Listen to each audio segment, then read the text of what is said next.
Little brush editing এর sports প্যানেলে আপনাদেরকে স্বাগতম। ইন্ডিয়ান প্রিমিয়ার লিগ IPL 2025 23তম ম্যাচে মুখোমুখি রাজস্থান রয়্যালস বনাম গুজরাট টাইটান্স।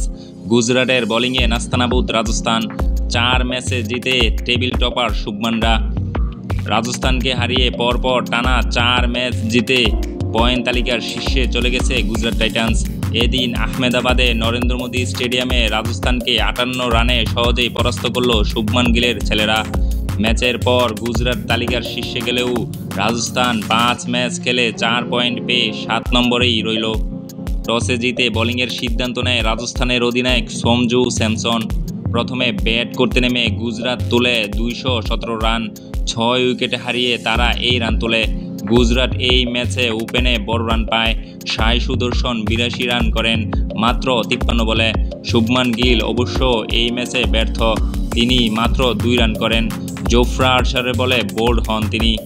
এরপর জস বাটলার ও শাহরুখ খান 36 রান করেন। শেষের দিকে 12 বলে রাহুল তেওয়াটিয়ার 24 রানে গুজরাটকে 217 রানে নিয়ে যায়। রাজস্থানের হয়ে 2টি করে উইকেট নেন তুষার দেশপান্ডে ও মাহেশ টিকসানা। 1টি করে উইকেট নেন জোফরা আর্চার ও সন্দীপ শর্মা।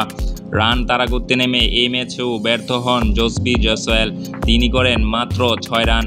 অধিনায়ক সঞ্জু লড়াইয়ের চেষ্টা করলেও বড় রান পেলেন না। 28 বলে 41 রান করেন তিনি। রিয়ান পরাগ 26 করে ফিরে যান। শিবরন হিটম্যান সবচেয়ে বেশি রান করেন, 52 রান করেন তিনি। নিশীথ রানা, ধ্রুব জুরেল করেন যথাক্রমে 1 ও 5 রান। গুজরাটের বোলিংয়ের সামনে রাজস্থানের ব্যাটিং এতটাই করুণ ছিল যে 20 ওভার পুরোপুরি ব্যাটিং করতে পারেনি রাজস্থান। 19.2 ওভারে 10 উইকেট হারিয়ে ফেলে তারা। 159 রানে গুটিয়ে যায় রাজস্থান। গুজরাটের হয়ে 3টে উইকেট নেন প্রসিদ্ধ কৃষ্ণ। উক্ত ম্যাচে সাই সুদর্শনের 82 রানের ইনিংসটি আপনার কাছে কেমন লেগেছে অবশ্যই কমেন্টে জানাবেন। আপনার কমেন্টের আশায় রইলাম।